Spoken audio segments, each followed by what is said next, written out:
Buat teman-teman yang menyukai berbicara di depan umum, ingin selalu mengekspresikan diri atau punya ide-ide menarik dan ingin dihasilkan menjadi sebuah karya, baik itu video maupun tulisan, maka teman-teman akan cocok masuk di jurusan kali ini.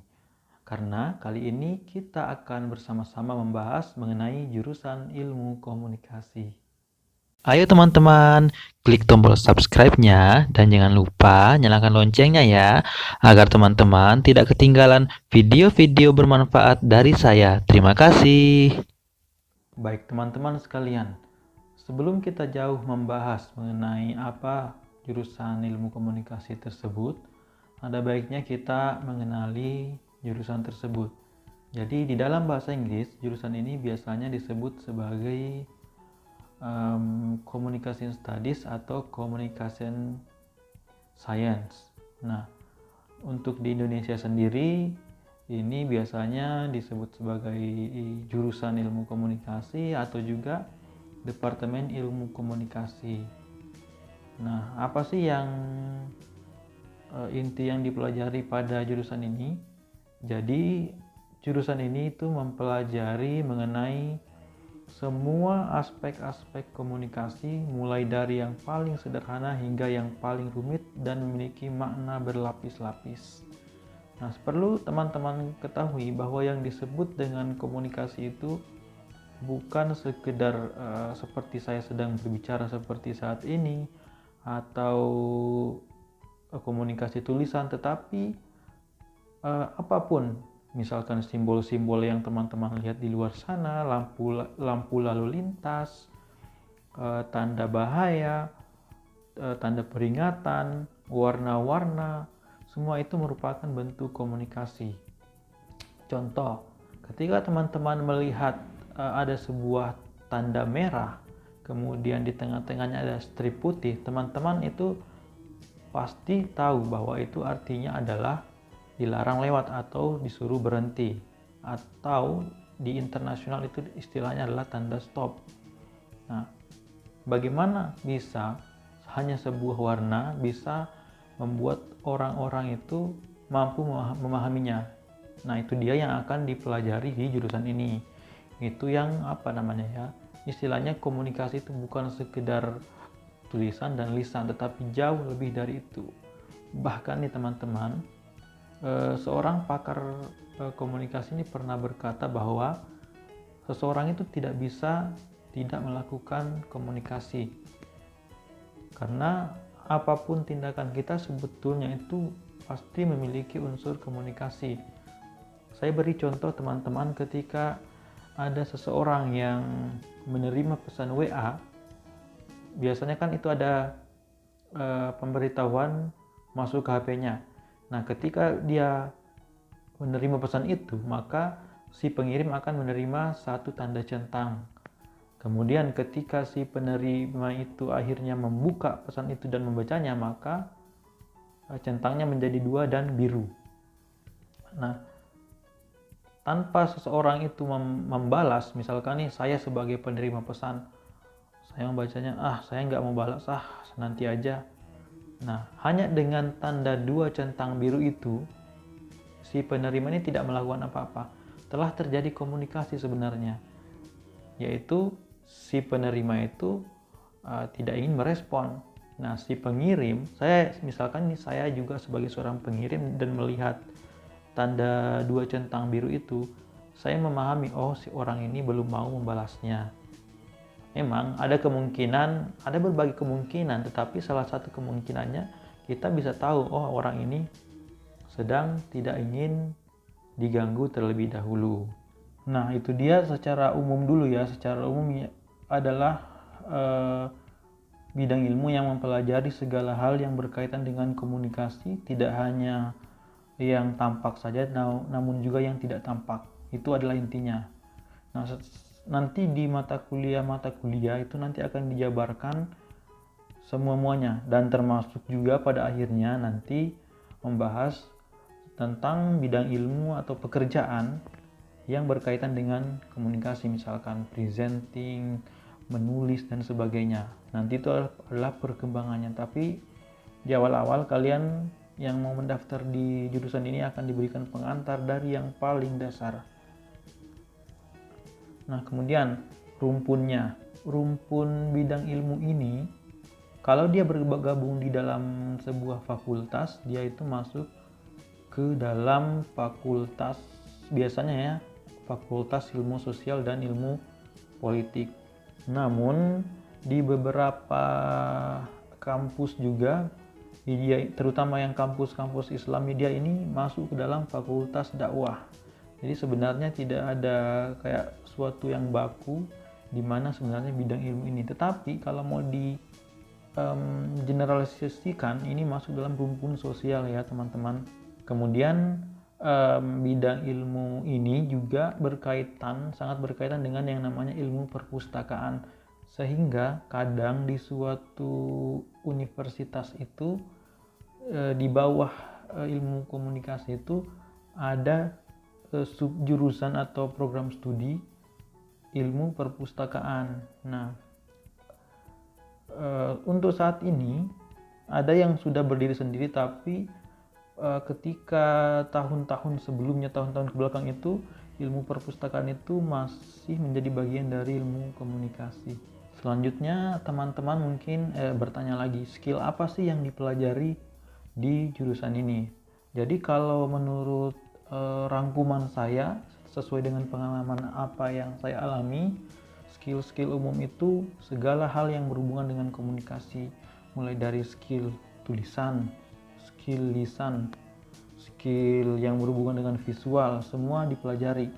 Kalau lebih spesifiknya skill tulisan, misalkan kemampuan untuk menulis dengan secara baik, benar, kreatif, dan menarik, untuk baik itu untuk keperluan formal seperti di surat kabar, atau informal misalkan sebagai tulisan di majalah, di media-media online, itu dipelajari seperti itu.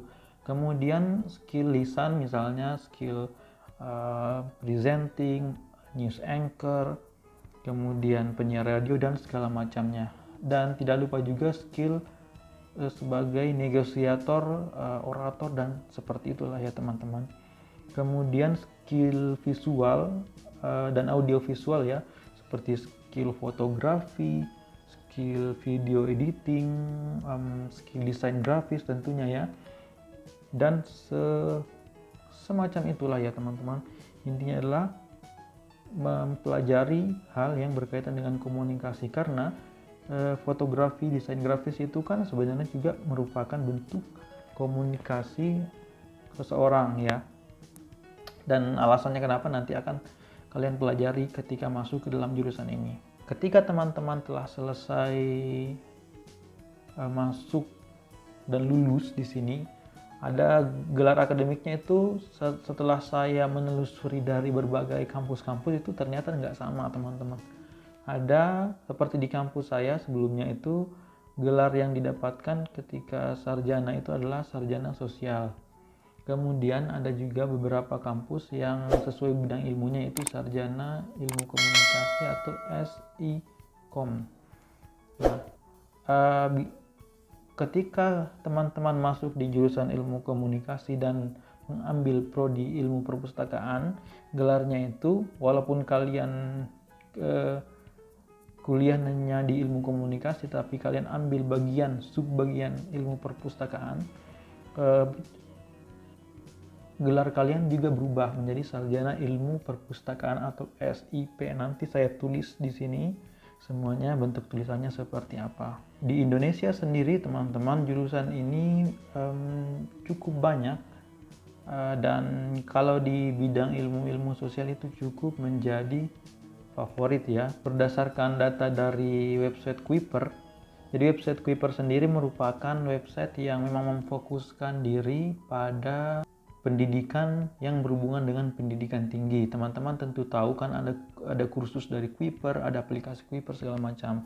Jadi mereka ini membuat sebuah database tentang jumlah jurusan di semua universitas yang ada di Indonesia. Menurut website ini, di Indonesia itu ada 163 kampus, baik itu swasta dan negeri, yang mempunyai jurusan ilmu komunikasi, baik itu swasta maupun negeri yang memiliki jurusan ilmu komunikasi. Ini mungkin yang dihitung itu yang jurusan itu betul-betul persis namanya ilmu komunikasi. Karena kenapa teman-teman? Karena di jurusan beberapa kampus itu namanya bukan persis ilmu komunikasi, tetapi ada kayak varian-variannya, misalkan komunikasi apa atau komunikasi apa. Nah, kadang apa yang dipelajari di ilmu komunikasi ini lebih spesifik lagi dipelajari di jurusan yang namanya desain komunikasi visual. Nah, itu agak beririsan, tetapi kalau saya perhatikan ternyata desain komunikasi visual ini mempunyai jurusan tersendiri. Jadi, mungkin nanti kita akan bahas di video yang lain. Selanjutnya teman-teman mungkin ada yang berpikir kalau memang ilmu komunikasi ini ada 163 tadi, kalau saya ingin mendaftarnya melalui jalur SBMPTN itu ada berapa kampus sih? Nah, berdasarkan dari website tirto.id itu ada 46 perguruan tinggi negeri yang bisa kalian pilih yang menyediakan jurusan ini, sehingga teman-teman ya terserah tinggal memilih sesuai dengan pertimbangan kalian masing-masing. Kemudian satu tambahan lagi sebelum kita beralih ke topik selanjutnya, jurusan ini terkadang selain yang didesain komunikasi visual tadi juga beririsan dengan penyiaran Islam. Jadi yang di penyiaran Islam itu seringkali banyak yang membahas tentang ilmu ini, sehingga ya kadang ya seperti itu kita bisa mengatakan ilmu komunikasi itu sama dengan banyak bersamanya dengan penyiaran Islam maupun desain komunikasi visual. Tetapi ternyata kalau di kampus sendiri itu dia memiliki jurusan tersendiri, jadi ya bisa dianggap sama, bisa dianggap beda seperti itu. Menariknya, selain dia terdapat di bagian fakultas atau dia masuk dalam sebuah universitas, ternyata ada berbagai sekolah tinggi di luar sana yang khusus memfokuskan diri pada bidang ilmu komunikasi ini. Di sini saya berikan contoh dua saja. Yang pertama yaitu Sekolah Tinggi Ilmu Komunikasi Yogyakarta. Nah, jadi ini satu kampus ya. Kalau biasanya kan ilmu komunikasi di dalam fakultas dan di dalam kampus. Ini betul-betul satu kampus sekolah tinggi yang khusus membahas ilmu komunikasi. Salah satunya di Yogyakarta ini, yaitu salah satunya tadi Sekolah Tinggi Ilmu Komunikasi Yogyakarta. Nah, selain bentuknya sekolah tinggi, ada juga yang berbentuk akademi. Contohnya adalah Akademi Komunikasi Media Radio dan Televisi yang ada di Jakarta. Nah, kalau saya total hitung dari list yang ada di website Dikti itu kurang lebih ada 30 sekolah tinggi dan akademi yang khusus membidangi ilmu komunikasi ini, teman-teman. Nah, selanjutnya kita beralih ke universitas-universitas dalam tanda kutip terbaik ya untuk jurusan ini. Kenapa terbaik? Karena tentu saja kalau kita mau mengatakan suatu kampus itu terbaik dan segala macam itu ada pengukuran tersendiri atau ada standarisasi tersendiri, dan bisa jadi berbeda ketika kita menggunakan standarisasi A dan standarisasi B dan segala macamnya. Nah, di sini saya mencoba mengambil dari sebuah sumber yaitu dari mamikos.com, merupakan sebuah website yang sebenarnya fokus pada penyediaan jasa penginapan untuk mahasiswa, tetapi di website ini juga ternyata memuat konten-konten yang menarik. Salah satunya adalah yang membahas mengenai kampus terbaik ya. Terbaik dalam tanda kutip ya. Teman-teman bisa menggunakan ini sebagai sebuah referensi saja dan jangan dibenturkan dengan sumber-sumber lainnya. Oke. Dan tentu saja setiap sumber mempunyai alasan tersendiri ya. Baik, langsung saja tanpa berbasa-basi lebih lanjut lagi. Yang pertama adalah Universitas Indonesia. Nah, Universitas Indonesia ini dikatakan sebagai yang terbaik. Ini yang saya baca karena pada tahun lalu pada SBMPTN dia menempati urutan pertama yang paling banyak diminati, artinya paling banyak dipilih oleh mahasiswa atau calon mahasiswa yang mau mendaftar. Kalau alasannya kenapa dia dipilih itu karena dekat dengan pusat ibu kota Indonesia yaitu Jakarta, yang mana di dalamnya itu banyak terdapat media-media, baik media-media lama, maksudnya adalah media-media yang berdiri dari banyak tahun-tahun yang lalu, dan media-media yang baru muncul beberapa tahun belakangan ini. Belum lagi media-media online yang independen seperti itu, sehingga memberikan peluang yang besar kepada lulusannya untuk mendapatkan peluang pekerjaan, maupun bisa juga membuat lapangan pekerjaan tersendiri. Itu dia alasannya, karena dekat dengan kota besar dengan berbagai macam media-medianya. Selain itu ya karena UI sendiri merupakan salah satu kampus yang tua, jadi dianggap lebih berpengalaman ya dari kampus-kampus yang lain. Itu menurut mereka yang mendaftar. Nah, kita lanjut ke universitas yang kedua yang dianggap terbaik ya versi website yang tadi. Itu adalah Universitas Airlangga. Nah, universitas yang lokasinya jauh ya di Surabaya, jauh dari Jakarta maksudnya, ini menempati posisi kedua.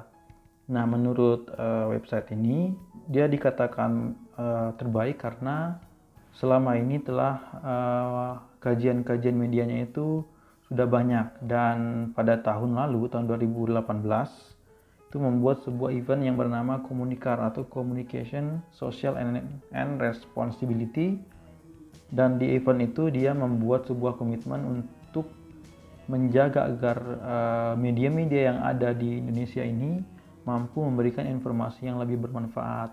Dan ya, saya rasa PR dari komitmen UNER ini ya cukup menantang ya, apabila kita melihat media-media saat ini betul-betul sudah sangat luar biasa membludaknya, mulai dari yang media-media mainstream umum hingga media online yang entah dari mana asalnya memberikan berita bohong. Itu merupakan PR yang sangat besar ya. Kemudian dikatakan juga bahwa ilmu komunikasi di Universitas Airlangga ini mendapatkan akreditasi A dari BAN PT. Nah, yang ketiga ada Universitas Brawijaya, dan lokasinya ini ada di Malang, Jawa Timur. Ini disebut sebagai yang terbaik karena menempati posisi peringkat ketiga secara nasional ya. Itu dilihat dari bagaimana minat para pendaftar SBMPTN kepada kampus ini. Nah, walaupun dia jauh dari ibu kota teman-teman, namun dari segi jurusan yang ini tetap menjadi jurusan yang dianggap lebih baik daripada yang lainnya. Maka dari itu, buat teman-teman yang mungkin berasal dari daerah Jawa Tengah atau Jawa Timur, tidak usah perlu jauh-jauh ke Jakarta. Kalau ingin masuk ke jurusan ini, cukup pergi ke Malang, Jawa Timur. Nah, kampus selanjutnya yang akan menjadi kampus terbaik di sini adalah Universitas Padjadjaran. Nah, Universitas Padjadjaran ini bisa saya bilang salah satu yang unik. Kenapa? Karena merupakan universitas yang membuat ilmu komunikasi itu sebagai fakultas.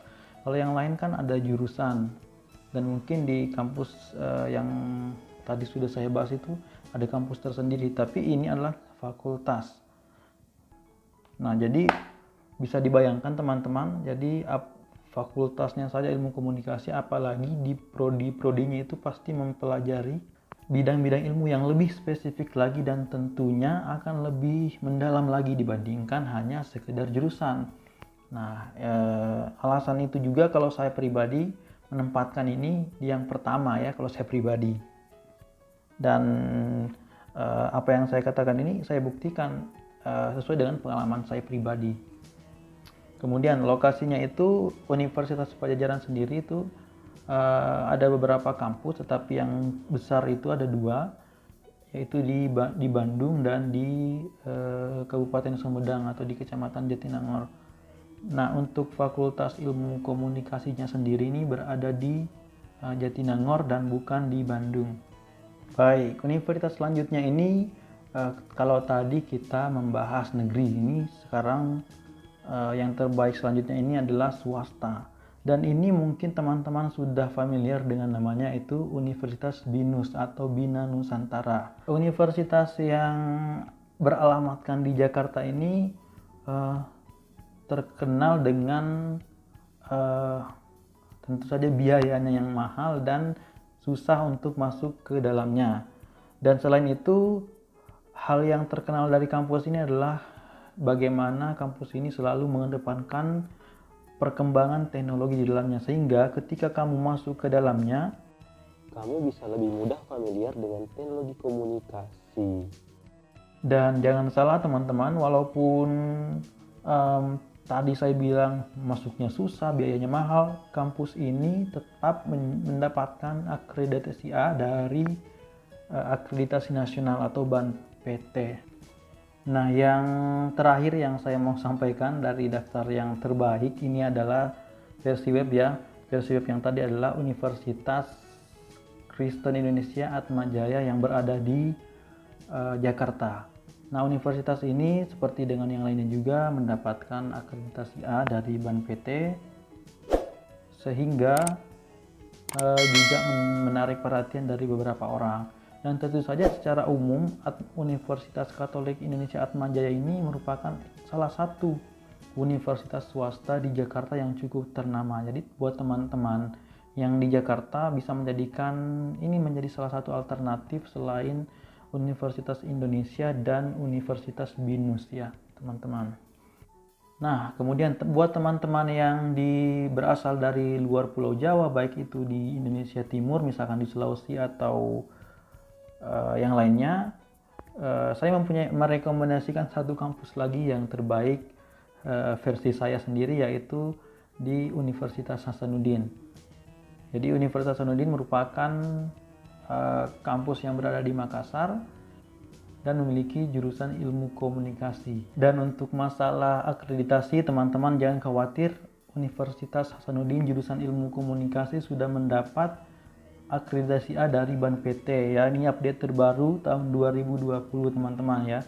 Dan saya bisa mengatakan berdasarkan pengalaman pribadi saya juga, di kampus ini teman-teman tidak perlu khawatir karena apa yang dipelajari itu tidak jauh berbeda dengan yang dipelajari di Jawa dan di Jakarta. Saya bisa pastikan itu dengan pengalaman saya sendiri ya teman-teman. Oke, baik.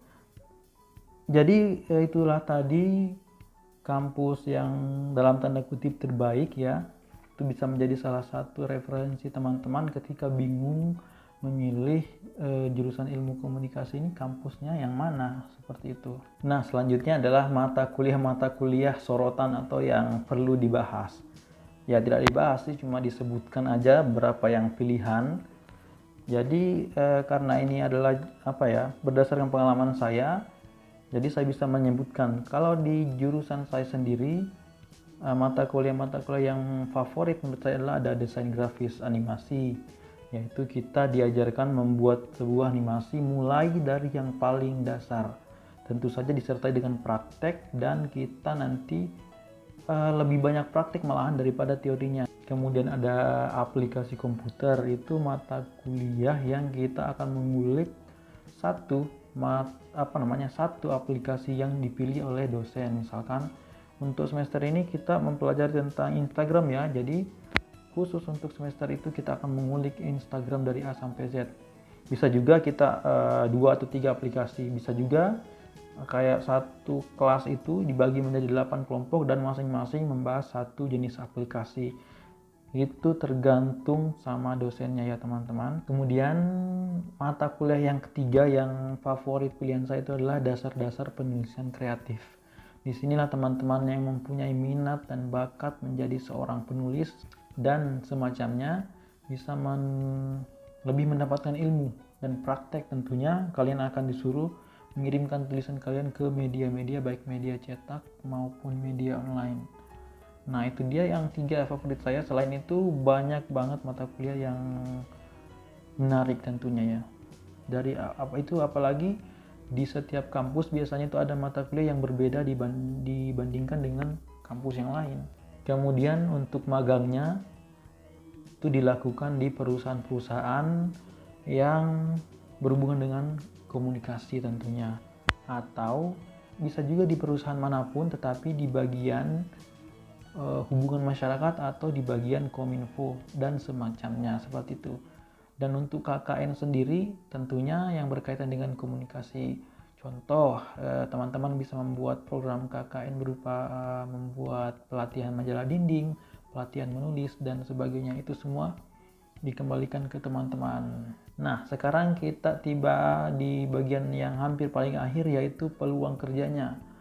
Peluang kerjanya ini teman-teman, sebenarnya sebelum saya membahas peluang kerja, lulus di sebuah kampus itu tidak menjamin teman-teman langsung mendapat pekerjaan. Semua itu dikembalikan lagi kepada teman-teman, apakah mau berusaha lagi, seperti teman-teman ingin masuk kuliah kan berusaha, ingin lulus kuliah berusaha melaksanakan tugas akhir.